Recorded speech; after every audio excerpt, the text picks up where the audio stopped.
ఏ శుభకార్యానికైనా శుభారంభం.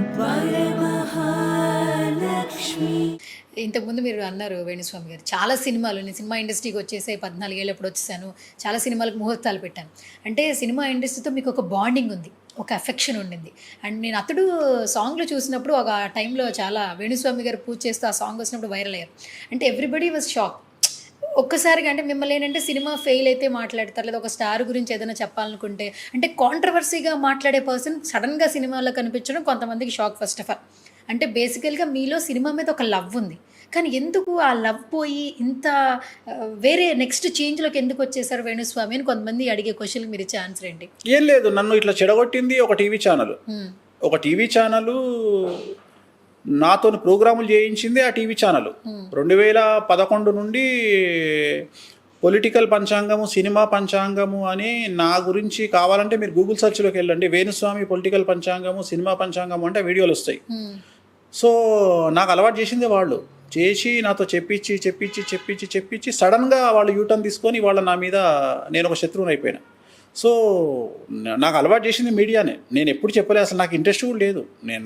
నేను అసలు cinema industry వైపు వచ్చి ఇవి చెప్పేవాడిని కాదు. ఎవరు చెప్పాలి, కాంట్రవర్సీ చేయాలని ఎవరు అనుకుంటారు? కాకపోతే ఒకటి నిజాలు చెప్పడం అంటే పబ్లిక్ లైఫ్లో సహజం కదా. ఇప్పుడు నిన్న పెట్టిర్రు, వేణుస్వామి దంపతులు ఆత్మహత్య చేసుకుంటారు అని పెట్టిరు, నిన్న తమ్మునేలు పెట్టిరు. నేనేం ఫీల్ కాలేదే, ఎందుకంటే కామన్ కదా. ఇప్పుడు నువ్వు అడిగినవు సెలబ్రిటీ అని, సెలబ్రిటీకి సమస్యలు ఉంటాయి, సెలబ్రిటీ బతుకులే రోడ్ల మీద ఉంటాయి. చాలామందికి జ్ఞానోదయాలు కలుగుతాయి. మేము తోపులము తురుములు అనుకున్న వాళ్ళందరికీ జ్ఞానోదయాలు కలుగుతాయి. త్వరలోనే వాళ్ళలో మంచి మార్పును చూస్తాం, గాంధీ తాతలాగా మారిపోతారు. నేను రీసెంట్గా ఒక 2-3 వీడియోలు చూశాను వేణుస్వామి గారు. వేణుస్వామి ఏంటంటే ముఖం మీద మాట్లాడతారు, చాలామంది ఆస్ట్రాలజర్లు ముఖం మీద మాట్లాడలేరు. ఆల్మోస్ట్ మేము 90% వేణుస్వామిని సపోర్ట్ చేస్తున్నామని గత కొన్ని నెలల నుంచి నేను కొన్ని వీడియోస్ చూస్తున్నా. అంటే బిఫోర్ వరకు ఆ వీడియోస్ అయితే బయటికి రాలేదు. అంటే ఈ కొంతకాలంలో మీరు కొంతమంది అభిమానులు అయితే సంపాదించుకున్నారు యాజ్ ఏ ఆస్ట్రాలజర్, మీ మాటలకి మీరు చెప్పే విధానానికి నచ్చి.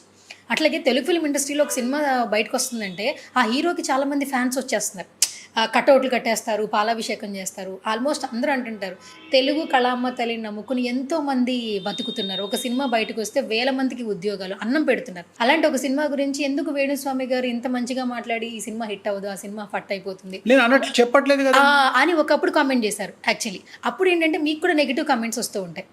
ఇంట్లో వాళ్ళు కానీ, వీణా గారు చూసినా, మీ అమ్మాయి చూసినా కూడా ఏంటంటే ఒక రకమైన నెగిటివిటీ అంటే మనకు తెలియకుండా కొంత నెగిటివిటీ యాడ్ అయిపోతుంది.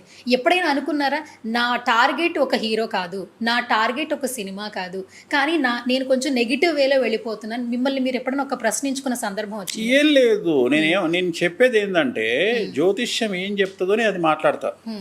నేను సొంత కవిత్వం వాడా, వేరే వాళ్ళు సొంత కవిత్వాలు వాడతారు.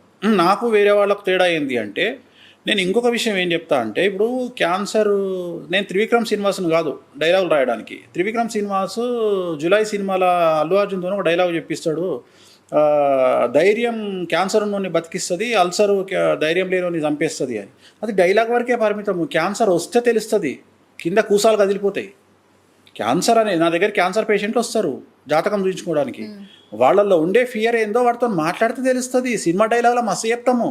సో చాలా ధైర్యం కావాలి దేనికైనా కానీ చెప్పడానికి. సో నేను నెగిటివ్ గురించి ఎందుకు మాట్లాడుతున్నా అంటే, మీరు తెలుసుకొని సమస్యల నుండి బయటపడమని చెప్తున్నా, కానీ మీరు నాశనం అయిపోమని నేను ఎందుకు కోరుకుంటా? అసలు పురోహితుడు అంటే, నేను బ్రాహ్మణుడి, అల్టిమేట్గా పురోహితాన్ని కోరుకునేవాడు పురోహితుడు కదా. నేను ఎందుకు ఒక వ్యక్తి నాశనాన్ని కోరుకుంటా? ప్రతి విషయం జరిగే వరకు ఆగాలి కదా. ఇప్పుడు ఒకప్పుడు ఎయిడ్స్ వస్తే 2 ఏళ్ళలో చచ్చిపోయేటోళ్ళు, ఇవాళ ఎయిడ్స్ వస్తే మగవాళ్ళు అయితే 15 ఏళ్ళకి చచ్చిపోతున్నారు, ఆడవాళ్ళు అయితే 30 ఏళ్ళు బతుకుతున్నారు. ఎందుకు? ఆడవాళ్ళకు రీసైక్లింగ్ అవుతుంది కాబట్టి బ్లడ్ బతుకుతున్నారు. సో అట్లనే పాపం పండాలి అంటే, నేను చెప్పింది జరగాలి అంటే ఇట్ విల్ టేక్ టైం. నేను చెప్పిన 5 నిమిషాలకే చచ్చిపోడు కదా మనిషి, నేను చెప్పిన 5 నిమిషాలకే యాక్సిడెంట్ కాదు కదా, నేను 5 నిమిషాలకే సంచలనాలు జరగాయి కదా. నేను చెప్పిన టైం కోసం యూ విల్ వెయిట్ చేసిన తర్వాత వేణుస్వామి జ్యోతిష్యానికి పనికొస్తాడా, పనికిరాడా? సో వేణుస్వామిని విమర్శించిన వాళ్ళందరి పరిస్థితి ఏంది అనేది టైం విల్ డిసైడ్. అమ్మవారు, కామాఖ్య అమ్మవారు will decide, Venkateswara Swami will decide. Okay, అయితే వేణుస్వామి గారు మంచి చక్కటి పాయింట్ చెప్పారు. యాక్చువల్లీ ఒక బాగా సమస్యలో ఉన్న ఒక వ్యక్తి, హాస్పిటల్స్ చుట్టూ తిరిగేశాడు, ఎంతమంది డాక్టర్స్ ఉన్నా కూడా అతని రోగం అయితే నయం అవ్వట్లేదు, తను ఖచ్చితంగా ఒక 2-3 నెలల్లో చనిపోతాడు. అలాంటి పర్సన్స్కి జాతకం జ్యోతిష్యం ఉపయోగపడుతుందా? శాస్త్రంలో ఏమైనా మార్పు వస్తుందా? ఒక 3 నుండి 4 సంవత్సరాల వరకు ఎక్స్టెండ్ చేయొచ్చు లైఫ్ను. నేను 2 నెలల్లో చనిపోతాడని చెప్పిన డాక్టర్లు మీరు 3 నెలల వరకు తను బతుకుతాడని చెప్పగలుగుతున్నారు. శాస్త్రంలో అలా ఉందా? అంటే జ్యోతిష్యానికి అంత ప్రాముఖ్యత ఉందంటారా? దాన్నే అపమృత్యు గండం అంటారు. ఎయిమ్స్లో ఎయిమ్స్ నుండి ఒక 50 కిలోమీటర్ల దూరంలో కావాలని ఏం చేశారంటే ఒక 50 పేషెంట్ల మీద ఒక రీసెర్చ్ జరిగింది. సో మృత్యుంజయ హోమాన్ని నిర్వహించారు 40 రోజులు. వీళ్ళందరూ కూడా 6 నెలల్లో చనిపోయేవాళ్ళు. వాళ్ళందరినీ తీసుకొని వాళ్ళ గోత్రనామాలు తీసుకొని వాళ్ళకు దగ్గరగా ఈ ప్రోగ్రామ్ నిర్వహించారు. కావాలంటే మీరు యూట్యూబ్లో సెర్చ్ గూగుల్లో సెర్చ్ చేయండి, అబద్ధమేం కాదు ఇది. వాళ్ళందరిలో వాళ్ళు అనుకున్న స్థాయి మీద కంటే ఇంకొక 5 ఏళ్ళు వాళ్ళు ఎక్స్టెండ్ అయ్యేటువంటి అవకాశాలు వాళ్ళకు ఉన్నాయి. ఇప్పుడు జరిగింది, రిజల్ట్ వచ్చింది. సో ఇది జరుగుతుంది. ఇది అట్లనే నా దగ్గర ఉన్న క్లయింట్లలో చాలామంది క్లయింట్లు ప్రోస్టేట్ క్యాన్సర్తో వచ్చినటువంటి వాళ్ళు విఐపీలు, అలాగే క్యాన్సర్తో వచ్చిన విఐపీలు, చాలామంది పూజలు జరిగిన తర్వాత బ్రతికిన సందర్భాలు ఉన్నాయి.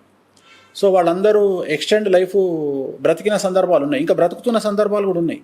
సో మిరాకిల్ జరుగుతాయి. కాకపోతే మనం ఏం చేస్తున్నాము అనేది క్వశ్చన్. ఇక్కడ మనము అవతలి వ్యక్తి దగ్గర తీసుకునే డబ్బులు మనము మన నెల మెయింటెనెన్స్కి తీసుకుంటున్నామా, లేకపోతే వాడి బ్రతుకు తెరువు కోసం వాడిని బ్రతికించడానికి తీసుకుంటున్నామా అనేది క్వశ్చన్. ఓకే. సో ఇక్కడ మన జీతము, లేకపోతే మన పెట్టుబడ, లేకపోతే మన స్వార్థం కోసం మనం వాడుకుంటామా డబ్బులు అనేది కాదు. అతన్ని బ్రతికించడానికి నువ్వు ఎంత స్పెండ్ చేస్తున్నావు అనేది ముఖ్యం. అంటే ఉదాహరణ, ఒక 5 కిలోల పూలు సరిపోతాయి అనుకున్న దగ్గర నేను 10 కిలోల పూలు తెప్పిస్తా. ఆ పూలు కూడా కాస్ట్లీ పూలు బెంగళూరు నుండి తెప్పిస్తా. సో ప్రతిదీ నేను వాడేది చాలా ఎక్స్ట్రీమ్ ఉంటుంది. ఉదాహరణ, మీరు మామూలు జామ పండ్లు వాడితే నేను థాయిలాండ్ జామ వాడతా. అట్లనే ఉదాహరణ, నేను నైవేద్యం పెడతాను. నేను నాన్ వెజ్ పెట్టినప్పుడు పక్కా మేకది కాకుండా నేను దూకుడు పొట్టేలు మాంసం పెడతాం. అట్లనే ఫిష్ కూడా నేను అమ్మవారికి నైవేద్యం పెట్టే ఫిష్ కొర్రమీను పెడతా. అంటే ఇప్పుడు కామాఖ్య అమ్మవారు నాన్ వెజిటేరియన్ కూడా యాక్సెప్ట్ చేస్తారా? ఎందుకంటే నాన్ వెజిటేరియనే యాక్సెప్ట్ చేస్తారు. నాన్ వెజిటేరియనే యాక్సెప్ట్ చేస్తారు. ఓకే. అట్లా కొంతమంది దుర్మార్గులు నన్ను విమర్శించాలి కాబట్టి పండితులు నాన్ వెజ్ ఉండదు అని పండితులు చెప్తున్నారు. పండితులు చెప్పే తప్పు. నాన్ వెజిటేరియనే ఉంటుంది. కామాఖ్య టెంపుల్కి ఎంటర్ కాగానే కనిపించేది నాన్ వెజ్ లిక్కరే.